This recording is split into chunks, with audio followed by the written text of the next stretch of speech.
today because you did. Hey everybody. Hey nobody yet. Somebody yet. I tried something different today with the X posts. Oh, I have it put 3 of them up. Yeah. Usually I have it tag each other and the Business Brain account, and I know that there's theories that if you tag things, the posts get deprioritized. Oh, I don't know if having a video in there also deprioritized. Like, I don't know what the deal is. The video does the opposite. Does the opposite. Okay. So I'm curious to see. I like that. If without tagging anything, I don't think I tagged anything on these. I just see it. So, Watch me, Dave Shannon. Yeah. Yeah. So like we'll see. I mean, I don't know. We'll find out. Everything's an experiment. That's good. Everything. Of course. We're going to talk about that today on the show a little bit. Hey, if you're just streaming in, we're going to record 2 episodes. Well, I guess the Business Brain one tagged us. So there you go. But yours, I must not have changed that one. Oh, yeah, I saw that. Yeah. But the one on my profile. But the one on your profile didn't. Yeah. And on yours too? And same on mine, correct. Okay. Yeah. Well, let's see. We'll see how it goes. Yep. If you're just joining us, we're going to record 2 episodes of Business Brain, one that'll come out in audio on Wednesday, another one on Friday. So we have some great topics, and I'm glad you're hanging out with us. Yeah. I need to go D&D. Oh, yeah, you do. So I do not get hassled because Sick of being hassled by the man. Yes, Phil just said hi. Hey, guys. Hi, Phil. Hey, Phil. I got it. I see it. Got it. Perfect. Howdy, Phil. Nice. What's happening? Nice. Awesome. Nice. I had a ton of, one thing that, if you want to do good on X, you got to post a map. Maps are hot right now in the algorithm. I don't know what it is. Okay. But I've done it. I've seen people make that comment before, and I was like, that's not interesting. And it just happened to come. I had some content on Saturday that included a map. Yeah. And it just blew up. 576,000 views and 923 new followers from that post. Wow. Yeah. So that's maps crazy. are hot. And maybe it might be because people zoom in, they want to see what's near my town, what's near my city or something. Okay. It was a map that was related to government vehicle auctions all over the country. Got it. So it's people, right in your wheelhouse. A map about your wheelhouse. A map about my niche. But I think the algorithm likes the engagement when people maybe click on the map and try to make it bigger and look and see. Yep. I'm not sure, but it's kind of interesting. That's cool. Very good. All right. I'm ready to go anytime. Same. Okay, cool. I think so. You getting all your stuff ready? Get rid of this. I'm just closing things out. Okay, perfect. Who's our sponsor today? Shopify. Oh, fantastic. Everybody knows Shopify. They're fantastic. Sweet. Okay. Let's. All right. I'm supposed to test this and make sure that it works. So I need to practice again because I have to balance the energy level. So Shannon, I want to tell you about our sponsors for this week because starting your own business. Perfect. Okay, great. Sponsor. Sweet. But yeah. Okay. Now I do that. I get that ready, and it's time to rock. So all right, let's rock. Business Brain, episode 642 I'm going to do that again. There's something weird going on with my audio. Yep. Yeah, and I don't know. I don't know what it is, and I don't know why it came back. I'm just glad it's not me. Yep. Here we go again. Ooh. Business Brain, episode 642 for Wednesday, April 23rd, National Email Day 2025. Kind of feels like every day. Yeah. How do you get rid of it?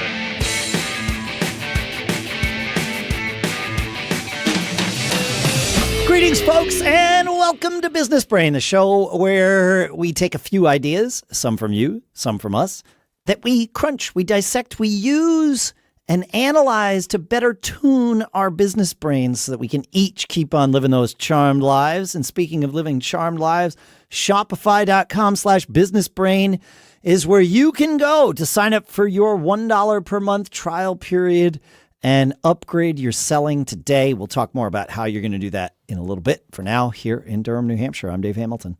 And out here in Lafayette, California, where it's going to be 80 degrees today. So amazing. I'm very happy. Yeah, that's great. That's great. I had to break my shorts out and start putting away the long pants. Nice. It was 80 here on Saturday. That's awesome.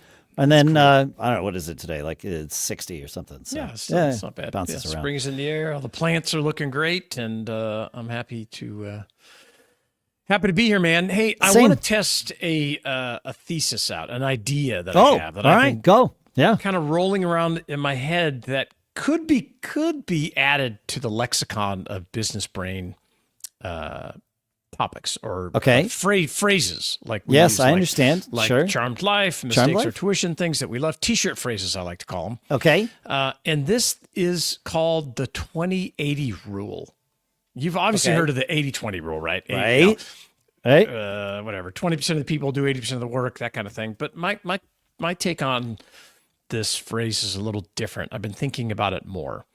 And what got me thinking about this is everyone's in a hurry to like start making money and be successful and get their business going, at least in our world, right? We gotta go. Yeah. But the concept I think, and watching people grow in our own business and this show and your business, it really takes a year or two to get things off the ground, right? I think. Oh, you got to have some runway for sure. You got to make some mistakes. Yes. Yes, of course. So the question I asked, and I asked one of my clients this, I said, listen, if you could invest 20, is an 80, maybe I don't have the math right, but is an 80% return worth your time? And of course, everybody says, yes. So obviously, let's take a 10-year time frame. Let's say, because, we've had businesses that have lasted about 10 years. This show's about 10 years. I know it'll last longer. But if you could invest 2 years of your time grinding, building, creating systems, and experimenting, making mistakes, small mistakes as you grew and scaled, and then after that 2 years, you started scaling, and whatever you created kicked off revenue for the next 10 years, isn't that a good investment? That's a great way to look at things. That is how it's going to work most likely with many businesses, right? I mean, you might start kicking off revenue earlier or whatever. Or you might be in a business where you have to kick off revenue early. Yes. Right? It doesn't mean you can't make revenue, but I'm talking I know what you mean. The growth, scaling, the real growth. Real growth. If you got to get past the at least the year and a half, 2 years of time, and I don't know how to, maybe I've done it faster, but I think really scalable things that last a long time, I think it's just a great way to look at it. You need those. I've seen and I've built businesses that take off right away, but they have no staying power. And I've seen people with this, right? It's just like it burns and then it burns out. Revenue, but you're chasing profit. You're chasing profit, and that's it, and then you're out, right? Right. And that foundation that you build in those first 2 years of really kind of grinding it out and not seeing those, spectacular wins, right? All of that stuff. That's what builds you that lifestyle business that then becomes worth something down the road. Yeah, that's right. And I think you need time to implement those systems that become that foundation so that when you're ready, when you turn on that spigot, it really takes off. So, that's the issue, right? Yeah. That's the issue when you start earning revenue, like spectacular revenue right away. You might not have time to build the systems, to onboard the people, to do all the things. I was talking to a person who's got a business that's maybe a year old, and somebody's interested in buying it and kind of doing a roll up with them. So they're and this was the other part as I was pointing out. I'm like, okay, they're buying your business to hire you. You're going to work there, and so make sure the deal is worth whatever time you have to invest working for this person, because you just sold yourself into a job if you take this deal. But also they're like, well, but I don't think they're going to offer me what I know the business is worth. I said, well, they're going to offer you what your business is worth based on past revenue, not future revenue. And he's like, I don't want to sell it for past revenue. I want to sell it for future revenue. I'm like, okay, of course, but no one, especially in today's world, no one's going to pay that unless they know you and they want to buy you out of competing with them. Yeah. Which might happen, right? Maybe. You know, if you're really good and you have your reputation is longer than the 10 months you've had this business, right? Yeah. Like these things can happen, but Yes. your business isn't worth anything without young and when it's that young. It's just not worth anything. What is the multiple? Like, you don't even know. You don't even know the potential of it. And no, I would. You want to strike. You know, when opportunity comes along. Of course, and maybe there is a good, solid reason to take the money and run. Maybe. Like you don't get to control what happens in the world, you know. So if that's going to change things, maybe take this up. Maybe this is the bird in the hand, right? Yeah. No problem with that. But just know what you're doing. Know what you're saying yes to. Yeah. Yeah. So when you're looking at all this stuff online or trying to search, I'm going to start a business or I'm going to try and I get that question a lot. Well, how long does it take? You know, that's the wrong way to look at it. Overnight success takes 20 years. There you go. Okay. Answer. Thanks for listening to our TED Talk. Yeah. That's how long it takes. That's right. Yeah. And so, you have to, couple things. You can't buy into that lizard brain, I'll teach you how to make this money overnight. Because that's just a lie. Come on. That don't do that to yourself. And then the second thing is got to give yourself some grace, some time to research and educate. And so I get it. If you don't have any way to make money, you're under that pressure. And that's a different discussion. There's ways to address that. But if you're coming out of like a corporate thing or do whatever, there's a long runway for you to put these systems in place and to I was fortunate that I was delusional enough to come out of college and never have a job. Right. And just started building from day one because I had no, my overhead was just like non-existent, right? Beer money and hamburgers. Yeah. So that was about it. And so that allowed me a longer runway to kind of figure all this stuff out. So think about your commitment level. If you really want to build something that is sustainable and scalable, I think it takes you that time frame, 2080. I agree. I mean, I've certainly lived that more often than I've not lived that. So yeah. Same. Yeah. I mean, when we built Deals on the Web, it was a couple years before we had money to hire somebody to run it for us. That's right. A couple years. Yep. We started earning revenue pretty quickly, but that didn't mean we didn't have a foundation. We had a revenue stream. That's it. That's different. Yeah. Yeah. Right. It was different. Different. Yeah. Yeah. So anyway, tell me what you think. That's Feedback at businessbrain.show. Come tell us so we can talk more about this because maybe I'm wrong, but one way or another, let's have a discussion so I can make this either a foundation statement that you'll hear from me over and over the next 10 years, or I'll just stop. Just stop saying it all together. That's right. Right. Feedback at businessbrain.show. All right. I want to talk about our sponsor. Because, starting your own business can feel like trying to build a rocket ship with duct tape, 2 interns, and a YouTube tutorial. But with our sponsor, Shopify, it's like somebody hands you the controls to a fully built ship and says, go ahead, launch whenever you'd like. I use Shopify to sell merch for my other podcasts and one of my other businesses, and it is so seamless, it practically runs itself, truly. It powers 10% of all e-commerce in the U.S., from giants like Mattel to entrepreneurs just like me. And anybody getting started, you get beautiful, ready-to-go templates, AI tools that help with product descriptions, emails, and even your product photos. You need to market? Great. Shopify's built-in tools help you run campaigns wherever your customers are scrolling or strolling.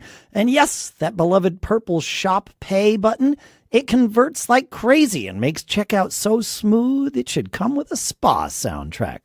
So, if you're ready to sell, you're ready for Shopify.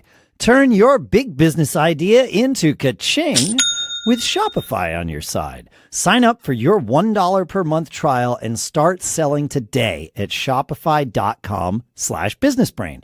Go to shopify.com/businessbrain. Again, shopify.com/businessbrain. And our thanks to Shopify for sponsoring this episode. Shannon, I'm going to go off script a little bit here, and I'm changing the agenda today because I've been thinking, there's something I've been thinking about lately. It was sort of catalyzed by a thing I saw where one business, it's not any of my businesses, not even in any of my fields, but I saw one business sort of take some actions only to hurt their competition. It would not have bettered them. Yeah. It was sometimes you do a thing for yourself that has a ripple effect that might not put your competition in the best light or whatever. But this was very much predatory about, and it was they did not like seeing the perceived success of their competition because you don't really necessarily know if someone is having success, but they saw this perceived success and they went out of their way to hinder that, making zero difference to what their business. They were not minding their own business. And I just thought, man, like I can't even imagine living in that world. And it got me to thinking about my businesses and how I've been doing things for the last 26 years or whatever it is, ever since we started the Mac Observer. And I don't know if I've ever told this story before, but we started Mac Observer in 1998, and late 1998. And, it took some time to kind of get things going. Brian... yes, but yeah, no, yes. You're totally right. That's kind of what got me thinking about this was like the beginnings of things.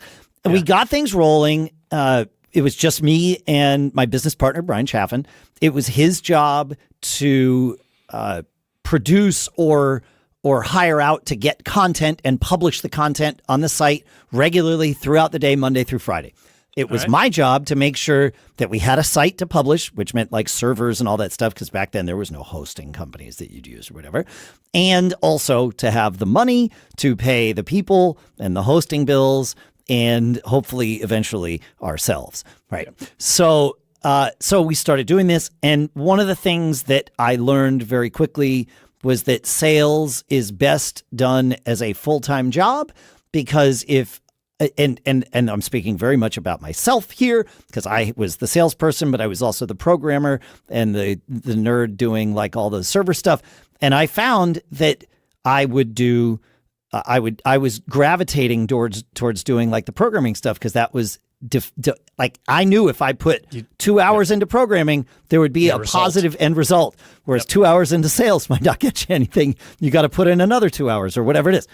And so our first full-time hire was Greg Snyder, our sales rep at Mac Observer. And we were about 8 months in as we were starting to figure things out, like to your 20/80 rule, right? The 2 years. Yep. And at that point in time, 3 of our competitors came to us. Other people publishing directly competing Mac news websites and said, oh my gosh, you guys have your stuff together. You're clearly figured out the hosting thing, the server thing, and the ad sales thing. We just want to publish our websites. Would you, our competitor, do for us what you've done for yourself? And that's when we decided to create a separate business that we called Backbeat Media. Yep. And the entire success, and so Backbeat was not our idea, right? It was our competition's idea. Definitively. Yeah, they came and gave you the opportunity, right? They gave us the opportunity. They asked us to take this opportunity, right? And obviously it succeeded. And I look at all the sites that we worked with throughout the tenure of Backbeat representing sites on the web, and so many of them were our competition. And then I look at when we started with podcasts, we brought in so many, I mean, in theory, every podcast competes with every other in a sense. I mean, if you want attention, right? Yeah. If you want to look at it that way, right? And yet, I'm a podcaster, and that is one of our greatest strengths at Backbeat is the fact that we produce shows, we understand what publishers want, and therefore we can bring publishers in. Now they have to trust that we're not just going to use our catalog to drive ad sales for my shows and forget about these other people. Like there does need to be that trust there, and there's transparency and all that stuff. But obviously we've earned that because we've delivered on that. And it's what I'm talking about here is this concept of co-opetition. And I have prioritized co-opetition throughout my career. And it's led to success for me, long-lasting success. Rising tide does, in fact, raise all ships in most industries. I'm sure we could come up with some, but when it's us little guys out there, like the more we can help each other, the better off we all are, truly. And even today, like I had, I had lunch when I was at Podcast Movement with somebody who runs a competing network to Backbeat. And all we did during lunch was share tips with each other about how we run our businesses. It wasn't like nobody was holding anything close to the vest. It's like, and we even said, it was like, okay, well, yes, we compete, but not on most things. Yeah. Most of what we do could be helped by learning how the other person does it without hurting each other, only helping each other. Yeah. It's this concept of the pie is infinite, right? Yes. It's not that, oh gosh, I have this, and if I share some of it, I'll have less. No. If you share some, you're going to get some things back. And in my world, I'm a product guy. I've been buying deals my whole life, and I could tell you that some of the biggest deals, especially when we were getting started, these big opportunities would come along, and I would go find somebody to share the deal with because I could not take the whole deal. We do that too. When we've got a buyer that has more money than we can spend on the shows of ours that they want to spend it with. You have to get it somewhere, right? I talked to the guy I had lunch with that runs a network that's similar to ours. Of course that creates more opportunities. So when I bring a deal, I can remember buying, I don't know if you know what the Super Drive is, but I remember the Apple Super Drive. Yes, sure. So I'll put a link. Kids, you can ask your parents or look in the show notes at businessbrain.show. At least I didn't mention floppy disk. So the Super Drive deal was massive. It was like 60,000 pieces, and I couldn't have done it. Not only did I not, I probably could have got the money because I always say, if the deal is good enough, the money follows. But I didn't have the capacity, the client base to like put all this product and sell it. And so I found two other people and said, hey, let's each take 20,000 pieces. You have your customers, I have mine. Let's not step on each other. If you were, hey, if it turns out we have a mutual client, let's just split it and let's come up with a way to do it. So by sharing that when I needed them, that was a lot of goodwill. And you were able to make money on that deal where you would not have been able. You would have had to turn the whole thing down. I would have had to skip it. I have a fly fishing deal going on right now. I feel the same way. I'm just like, I can't take all these, but I don't have enough people. If you're in the fly fishing industry, but feedback at businessbrain.show. Yeah, there you go. But so what happened later? Not only was I able to do the deal. I took a third of it. I was able to make money. Our company was able to do good. But those two other people that I shared the deal with, in turn, shared deals with me.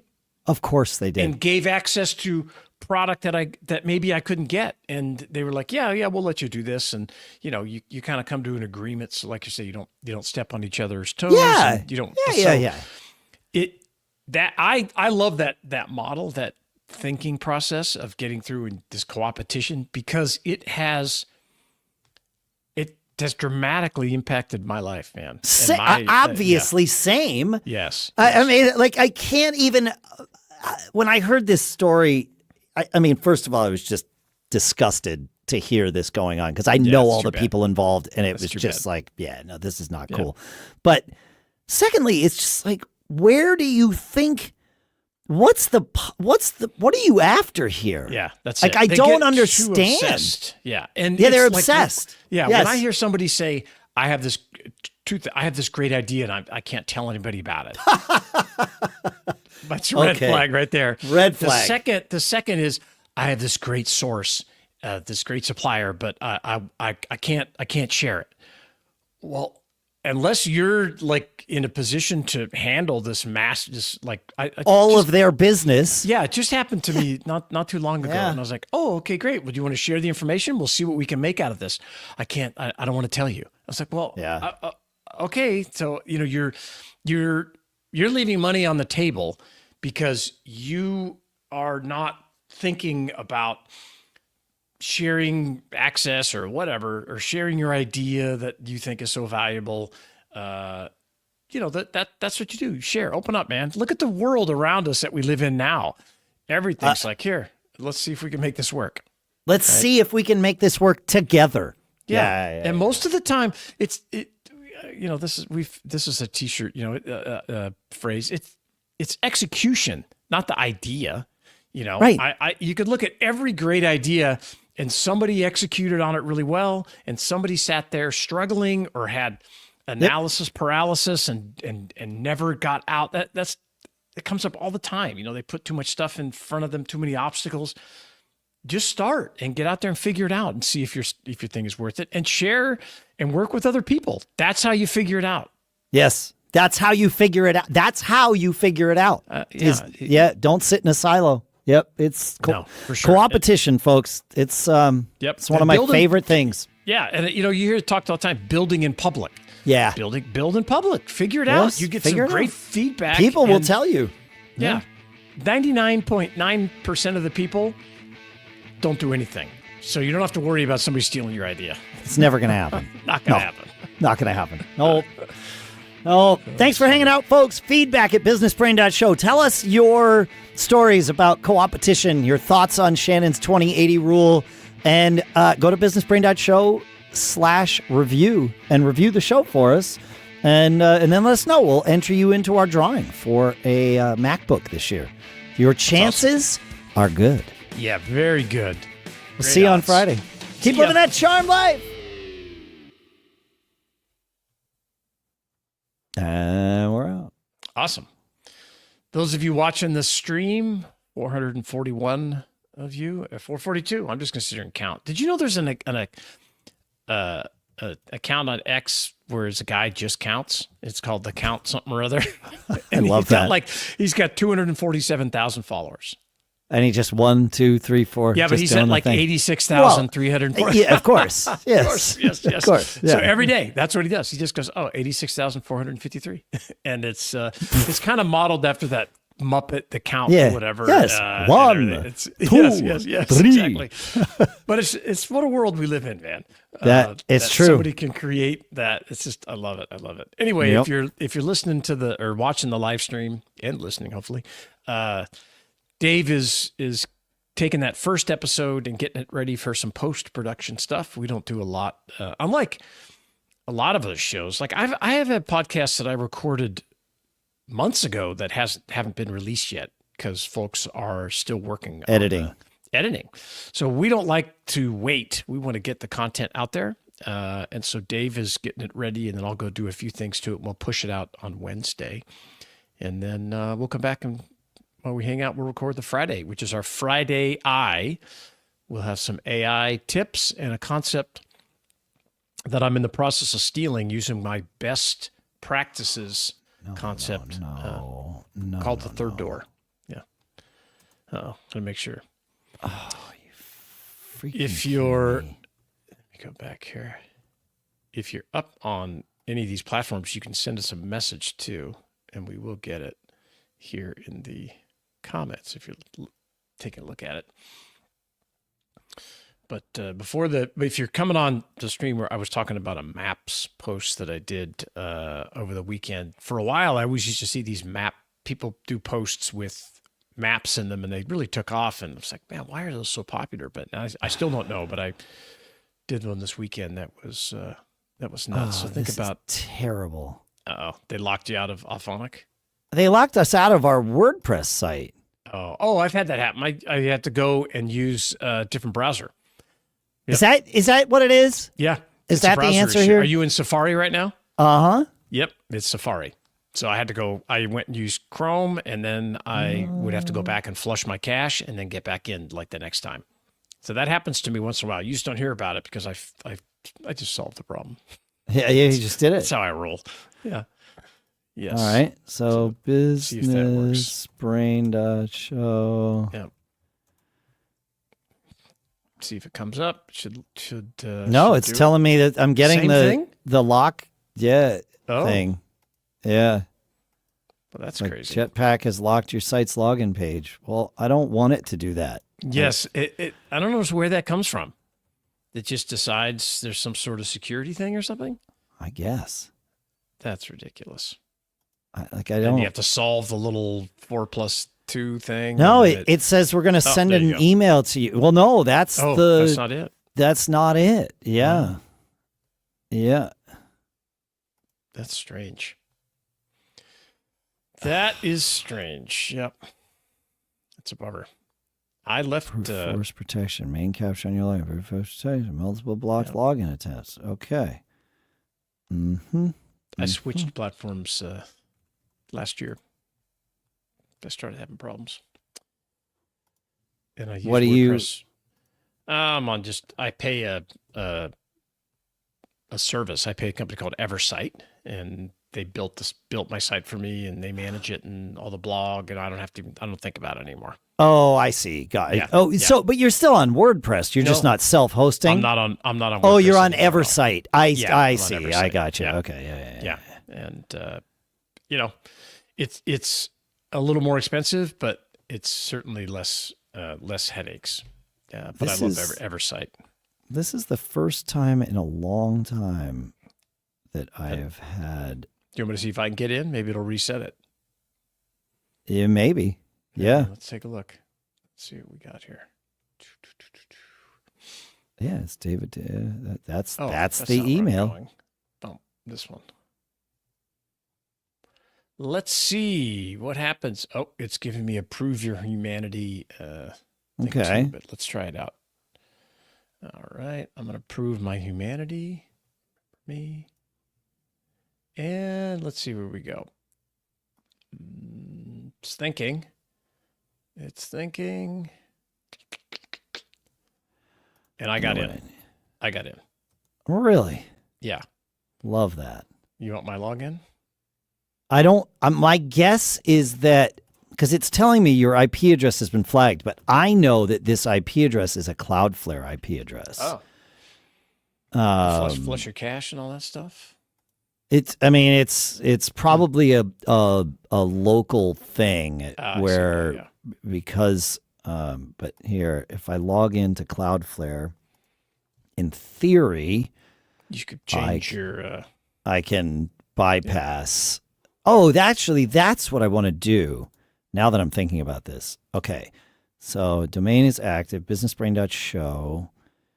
Yes, DNS. I just need to remember what the. There it is. It's this 108. Okay.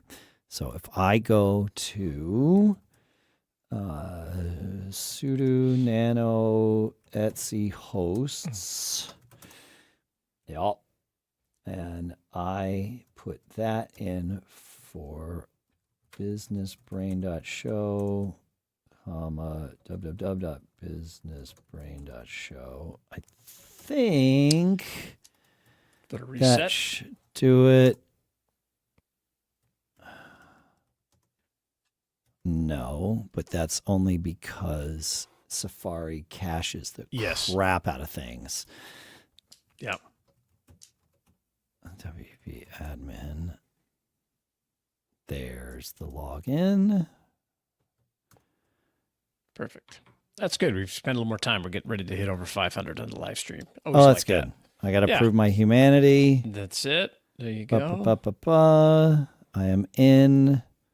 I can do the deal where I paste. Oh, no, I'm in. Oh, great. Awesome. Yeah. Yeah, so as you're just joining us now, we're going to get ready. We're going to record our Friday episode. Dave has some great AI stuff, and I want to talk about this. It's not great, but it is an AI story. Yeah, I mean, the AI part of it's great. Yes, that's all right. I just have to admit that I'm an idiot in order to tell the story. No, don't use that's language okay. like that. Don't use language like that. Don't use words like that against yourself. Okay, that's fair. But we're also going to talk about this concept called the third door that I love the term. I was already doing it, but somebody told me that's what it's called. So we're going to break down that. And we have another, we're going to do a topic about ADHD coming up here pretty soon. But I got to put together some notes on it. As soon as you get around to it. Yeah, I'm a little distracted. Okay. I think I have done speaking of being distracted, I think I'm all set with getting that episode Thanks for sticking published. With us for 10 minutes or so. And so, yeah, that's all right.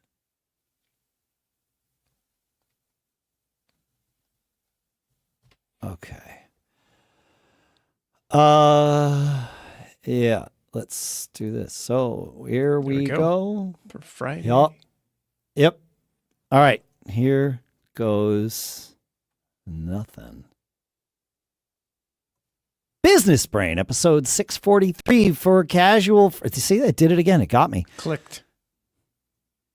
Business Brain, episode 643 for casual Friday, April 25th, International Financial Independence Awareness Day 2025.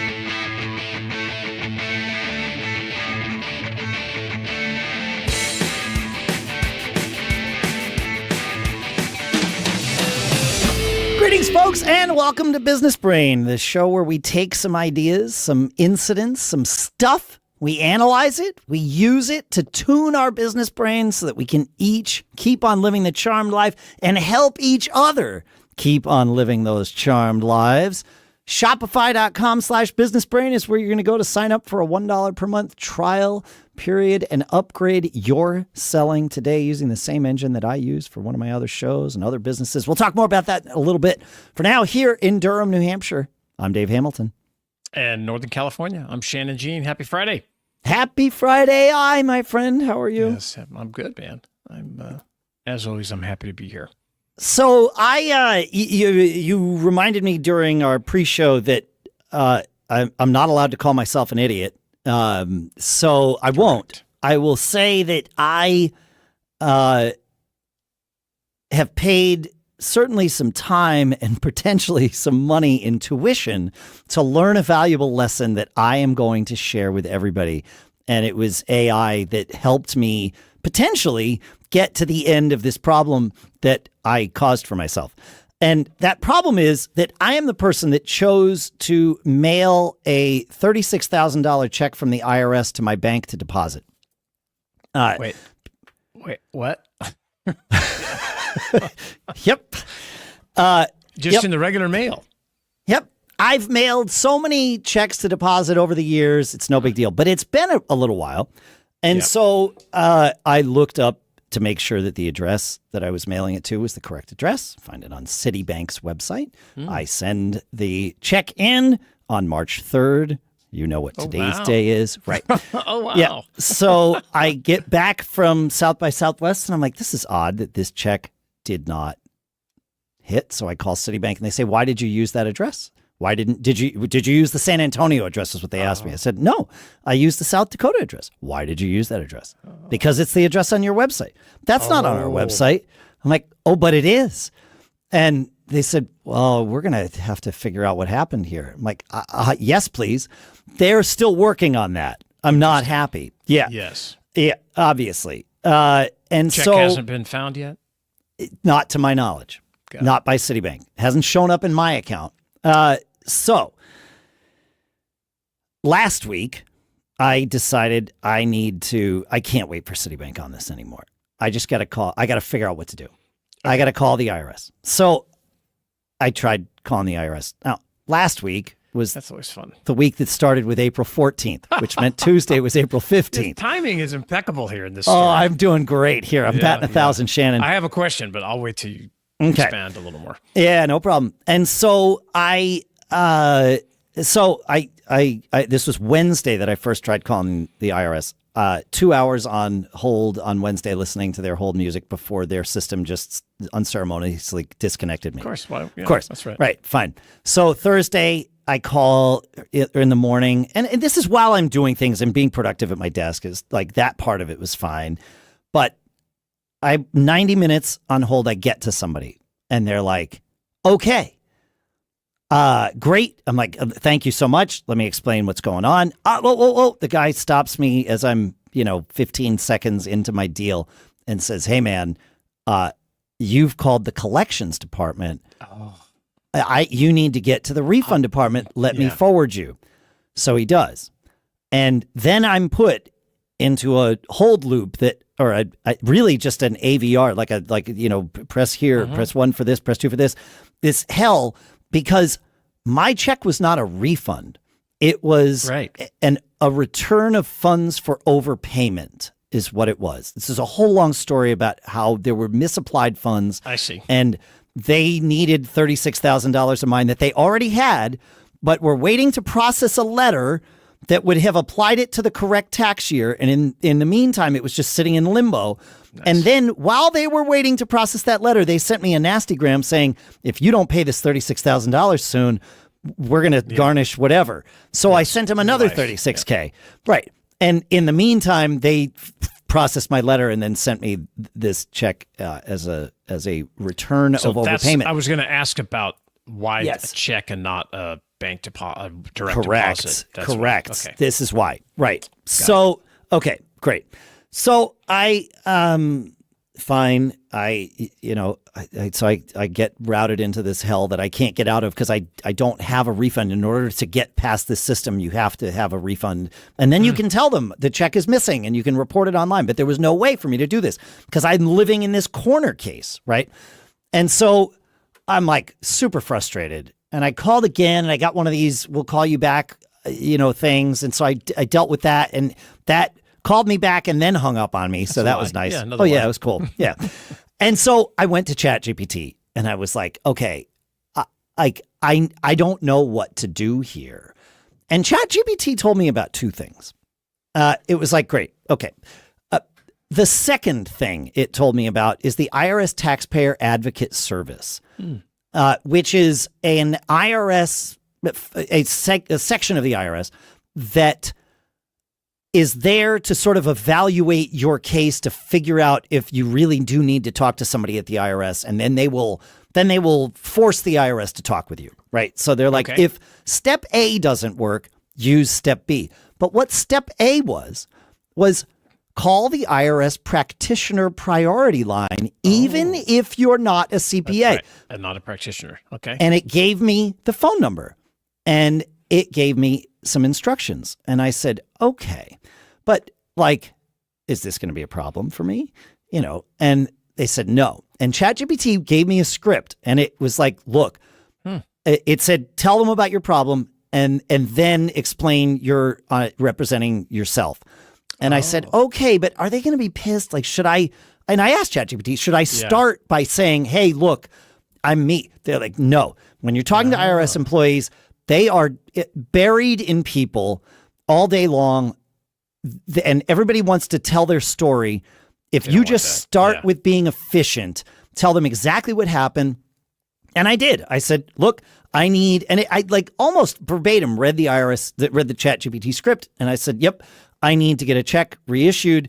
It was sent, yada, yada, yada. Okay, great. What's the taxpayer's name? I gave them my name, social, gave them my social, I was in for probably 3, 4, maybe 5 minutes with this person before they asked, what's your CAF number? Which, of course, I don't have. And they said, what's your CAF number? And I said, I'm actually the taxpayer. I'm representing myself. And she laughed and helped me and started the trace that needs to happen with all of this. And ChatGPT was even saying, I'm here ready for you if you need real-time assistance. Wow, I'm like, I know ChatGPT. But I never would have known about this number. Of course it exists. CPAs need to have a place to call. And this woman was... you could call it on your own, self-representing, that's huge. Correct. Yeah, that's a big deal. Correct. Yes. That qualifies as Friday AI right there. Yeah. It was great. Now it's still going to be another 6 weeks before I see the return check, but that's fine. She was like, yep, we started the thing. It's all fine. And then the ChatGPT gave me answers or questions to ask before I hung up. And it was like, do I need to file this form 3911? And the woman was like, no, do not file anything. You are finished for now. If you do anything, it will reset the start Slow date down. of this process. Yeah. And I was like, okay, That's yeah, awesome. yeah. That's cool. That's but smart. like, it was really good at this. Yeah. I was impressed. I have found as well that the more you interact and just do day-to-day questions and asking queries, Yeah. the more you get out of it. I think that's a big part of it is learning how to talk to the AI, whatever this you're was not using. my first rodeo, Yeah, obviously. yes. This is 2.5 years of using exactly. this stupid thing. Like I'm using Grok more in certain situations, and I'm finding, okay, well, here's the benefit of this. Break down this, thing, and especially if you're accessing stuff on X. So, the interaction and figuring stuff out it's crucial. It's crucial. Yeah, it will probably be the difference between me getting this money back, this year versus who knows when. Yeah. Like, I don't, and it also told me, do not write a letter about this. Like, you must call. I know it's frustrating, but you must call. And it was like, okay, yeah. Yeah, all right, and I think like if you're still on the sidelines and not using like ChatGPT that much, a quick and easy way to do it is just stop searching on Google and go to ChatGPT and search and watch how more efficient and robust and accurate the results are. My son, last night at dinner, we were talking about at Easter dinner, and we had, many different generations represented there. And my dad was asking, he's like, okay, I need to learn more about this. And my son offered this tip. He said, what I did on my phone was where I have Safari, because he has an iPhone, where I have the Safari browser, I replaced that with a folder that contains Safari and ChatGPT. And that way, I'm not just automatically going to Safari and typing my search in. I'm forced to choose to use ChatGPT. It's like, now I use it all the time because the habit has been reset. But to reset that habit, what a brilliant thing, I thought. Yeah. So That's brilliant. That's cool. All right. I want to tell you about our sponsor. Because, starting your own business can feel like trying to build a rocket ship with duct tape, 2 interns, and a YouTube tutorial. But with our sponsor, Shopify, it's like somebody hands you the controls to a fully built ship and says, go ahead, launch whenever you'd like. I use Shopify to sell merch for my other podcasts and one of my other businesses. And it is so seamless, it practically runs itself, truly. It powers 10% of all e-commerce in the U.S., from giants like Mattel to entrepreneurs just like me. And anybody getting started, you get beautiful, ready-to-go templates, AI tools that help with product descriptions, emails, and even your product photos. You need to market? Great. Shopify's built-in tools help you run campaigns wherever your customers are scrolling or strolling. And yes, that beloved purple Shop Pay button, it converts like crazy and makes checkout so smooth it should come with a spa soundtrack. So, if you're ready to sell, you're ready for Shopify. Turn your big business idea into ka-ching with Shopify on your side. Sign up for your $1 per month trial and start selling today at shopify.com/businessbrain. Go to shopify.com/businessbrain. Again, shopify.com/businessbrain. And our thanks to Shopify for sponsoring this episode. All right, Shannon. Okay, You've got an idea for us? I do. I want to talk about, you might have heard me talk about it here before, but someone gave me a term for it. So I want to either revisit, or if you haven't heard it, dive into it and then apply this term, which I think is really, really good. The concept is, in any industry you're in, you need to make contacts with people that run that industry, or things. And especially, I'm a reseller. I've been selling products my whole life. I sell on marketplaces my whole life. But one of the things that I've done that has helped me avoid problems is that I use sites like LinkedIn to go connect with the people that run those marketplaces. Okay. Yes. So when I first started selling, after I sold Tech Restore, I wanted to sell handbags. That's a whole nother story we don't have time for, but why I wanted to do it. But I knew that I had no credibility in that space whatsoever. Okay. And if I just started dumping or posting, these expensive bags on eBay, they were going to be like, who is this guy? What's going on? Oh, yeah, they bounce you right away. They think you're a counterfeiter until you like, proved hey, otherwise. Yes, you've sold millions of dollars worth of stuff, but it's all been like computer parts. What is this? And that matters. So what I did was I went on LinkedIn and I met and connected with everybody who was in that category, who managed that category for eBay. Yeah. I went on LinkedIn when I started selling on Poshmark, and I connected with people on Poshmark. And all I did was get in their conversation flow.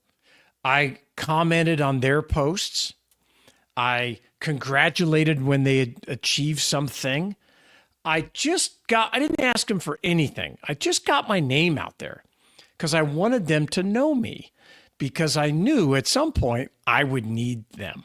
But I also wanted to add value to them. So for example, as I got ramped up eBay in a different way that I had done eBay before, I reached out to their head of community and said, hey, if you'd ever like anybody to talk about what it's like selling on eBay for the last 25 years and the ups and downs. And she was like, yeah, that'd be great. We have a training thing. It's called Becoming eBay. Do you want to come speak? I'm like, of course I want to come speak.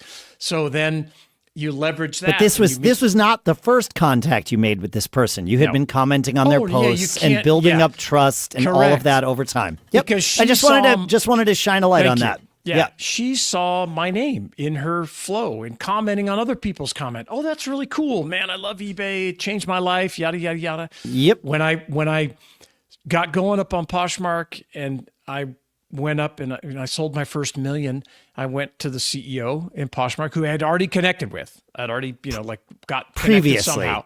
Yeah. Months, a year before. And I just said, Manish, I'm so excited. Just sold my first $1 million on Poshmark. And he was like, what? What do you mean your first $1 million? Because mostly hobby sellers up there. Yeah. Kind of thing. And I was like, yeah. And so he was like, okay, wait, I need you to talk to this person. I want you to do this. And we're gonna do this. And so they're ready for you. Then down the road, when you have a problem, because you will always have a problem, right? No matter what. It's all about problems. But when you need them, it's not your first introduction. It's like, hey, do you remember I came and spoke and I met you at this event? Yes. And we connected here and I was at eBay Live, or I came to Poshmark headquarters. You've seen me in your thing. I have this issue. Can you help me? And the answer is, of course. Yes. Well, let me see what I can do. At the very least, right? Yeah, like that's usually what it is. I can't help you, but let me give you the phone number of somebody else. Okay. Right. So I was a guest on a podcast about a week ago, and I mentioned this idea and how I used it. Yeah. And the host said, I had another person on recently who was trying to make a connection with someone, a CEO or some kind of C-suite person, couldn't connect on LinkedIn, wound up connecting with them on Strava. You know what Strava is? Oh my gosh, the cycling app. It's like a cycling app, but you can track people and you can do. Yes. And then he mentioned another one, like a guy connected on Venmo because, some weird thing that's going on. And the person who told him about the Strava thing had this phrase for this concept. It's called finding the third door. Yep. And I thought, story of my life. Yes, me too. If you don't get invited to industry parties, host your own party. Yes, and invite them. If you want to meet people. Right, and invite them. Don't exclude them. Invite them. Yes. I do the same thing with some of my coaching clients. I'm like, hey, you want to meet all these people you don't know how you ever thought about starting a podcast? Because those people would love to come on your podcast and talk to you about their business. So why don't you start that? And they look at me like, why would I do that? I say, because it's going to change your life. And it's real and authentic because you want to have a conversation with these people. Do it in public. And publish it. It costs you nothing but your time. Yes. So finding this third door to get access to a broader network. And the key part is doing it early. You can't want something. You got to start now. Yeah. I always say to my team here, and I'll say it to everybody listening, of course, the time to connect with someone on LinkedIn is the day you meet them. It like Yes, via email. I don't mean meet them in person, although if you do, that's fine. That's fine as well. But where they are happy about the future of this relationship, right? That's right. It's early. There's no history. It's front of mind. It's front of mind. It's like, oh, Dave, we just did an order together. We just did a thing. Of course he wants to connect. Well, but then you're going to change 3 jobs, and soon, and I mean soon by like 18 to 36 months from now, I might want something from you. But in the meantime, I'm going to be congratulating you on the 3 jobs changes you've had in the middle and helping you legitimately helping in any way I can. And it's the law of reciprocity. You get to pick where that starts. And I tell everybody here, connect with people before you ever need anything from them. Because the worst thing is, I mean, I know we all see this.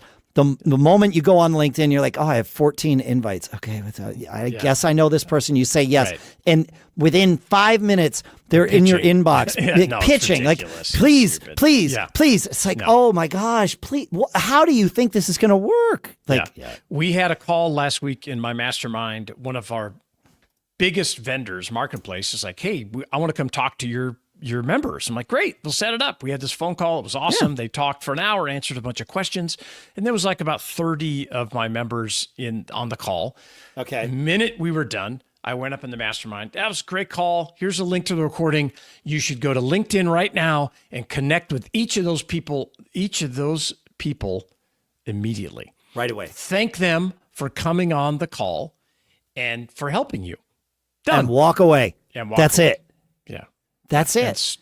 Really. And that's a great thing. Even if they don't reply to that in their LinkedIn inbox, it doesn't matter, because when you come to them, a year later and you're like, hey, who is this? Oh, yeah, I remember that. Oh, look at that. They thanked me. What a nice. When they search their inbox, your name's going to come up and you didn't ask them for anything. You thanked them for something. Man, this works. And it costs you this nothing. And co-opetition, the keys to my life right here. This costs you nothing but a little bit of effort. And, I keep coming back to this other phrase that's sticking in my head lately. If you want more, do more.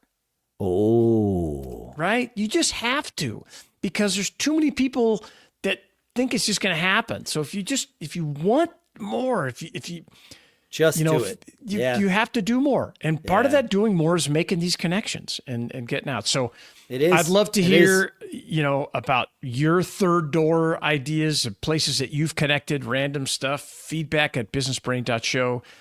Share it with us, because it's so important and people miss it all the time.